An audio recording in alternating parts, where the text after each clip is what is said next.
Hello students, ये question है आपके सामने। क्या कहा है क्वेश्चन में उसको जरा समझ लेते हैं हम।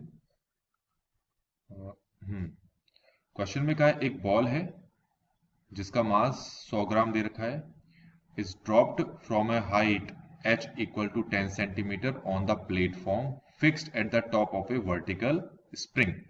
नीचे डायग्राम दे रखा है, बात करेंगे उस पे। The ball stage on the platform and then platform is depressed by a distance of h/2। Spring constant हमें फाइंड आउट करना है। अब जरा डायग्राम पे आते हैं। ये दे रखा आपको डायग्राम में, अगर आप ढंग से देखो तो ये बॉल दे रखी है आपको, ये है प्लेटफॉर्म और ये एक स्प्रिंग से कनेक्टेड है। ये रही स्प्रिंग और यहां पर ये फिक्स्ड है ग्राउंड पर। वर्टिकल प्लेटफॉर्म है ये। अच्छा, बॉल का प्लेटफॉर्म से जो हाइट है वो है h। अब हो क्या रहा है, जरा उसके लिए मैंने बगल में भी एक डायग्राम बना रखा है, इसको समझ लेते हैं। ये फिर से वही बना दिया मैंने इसमें। अब ये देखें, बॉल को इस पोजीशन से, ये मैं रेड कर रहा हूं, इस पोजीशन से ड्रॉप कर रहे हैं। तो बॉल जब नीचे की तरफ आएगी तो थोड़ा सा इसको मोटा कर दे। हाँ ठीक है, पहले बॉल नीचे की तरफ आएगी, नीचे की तरफ आएगी और प्लेटफॉर्म से टकराएगी। फिर वेट के कारण से और प्रेशर के कारण से ये जो स्प्रिंग है ये कंप्रेस होगा, कंप्रेस होगा, कंप्रेस होगा और फाइनली यहां तक कंप्रेस हो जाएगा। तो बगल में मैंने डायग्राम भी आपको दिखा रखा है। अब इन सब चीजों में आपको एक चीज समझ में आ जानी चाहिए कि बॉल ने यहां से यहां तक पहुंचने में अपनी कुछ एनर्जी लूज की है। बस ये ध्यान में रखना। इस जगह बॉल के पास कुछ एनर्जी थी और यहां से यहां तक पहुंचने में बॉल ने अपनी पोटेंशियल एनर्जी को लूज किया है।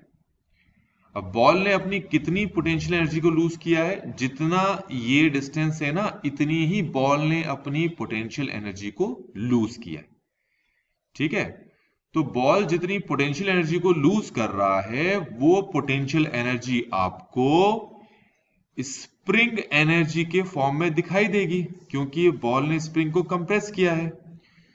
तो स्प्रिंग के पास जो एनर्जी होगी वो होती है 1/2 kx²। और बॉल ने जो अपनी पोटेंशियल एनर्जी लूज की है वो होती है आपकी mgh। मतलब h का मतलब जितना भी ये डिस्टेंस कवर किया है। तो ये सारी की सारी एनर्जी स्प्रिंग में इस फॉर्म में दिखाई देगी। तो जितनी एनर्जी लूज करेगा बॉल, अपनी पोटेंशियल एनर्जी लूज करेगा, वो सारी की सारी एनर्जी कहां स्टोर्ड हो जाएगी? स्प्रिंग में, in the form of spring energy. तो बॉल एनर्जी कितनी लूज कर रहा है? 1/2, 1/2 नहीं, गलत डाल दिया ये।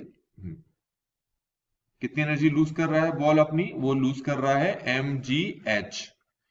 और ये एनर्जी कहां पर दिखाई देगी? स्प्रिंग में दिखाएगी, in the form of ½ kx²। ये समझ में आ गया होगा। अच्छा, अब मुझे ये चेक करना है कि यहां से यहां तक का डिस्टेंस कितना है। ये है 3h/2। तो मैं m की जगह m लिखता हूं, g की जगह g, और ये हो जाएगा 3h/2 इक्वल टू 1/2 kx²। ये समझ में आ गया होगा आपको। अब यहां पर x क्या है? x है कंप्रेशन। स्प्रिंग कितना कंप्रेस हुआ है, तो क्वेश्चन पढ़ेंगे उसमें बता रखा है स्प्रिंग इतना कंप्रेस हुआ है जो कि h/2 है। तो मैं x की जगह अगले स्टेप में h/2 लिख लेता हूं। तो ये हो जाएगा mg 3h/2 1/2 k। तो ये h²/4 हो जाएगा। अब यहां पर सिंप्लीफाई कर लेते हैं इसको। 2 से तो एक h कैंसिल हो जाएगा, ये 2 से 2 कैंसिल हो गया। तो हमें क्या मिल गया जरा देखें। हमें मिला यहां पर mg 3mg इक्वल टू यहां मिला kh/4। ये समझ में आ गया होगा। अब वैल्यू पुट कर लेते हैं। m हमें दे रखा है 100 ग्राम, तो उसको kg में बदलोगे तो 1/10 आ जाएगा। g हमें दे रखा है 10, k हमें पता नहीं है। अगर क्वेश्चन को पढ़ोगे तो h हमें दे रखा है 10, तो इसको मीटर में कन्वर्ट करोगे तो ये 1/10 हो जाएगा। खुद करके देख लें। 10 सेंटीमीटर को मीटर में कन्वर्ट करेंगे तो 100 से डिवाइड करना पड़ेगा, तो 1/10 आ जाएगा। ये कैंसिल हो गया।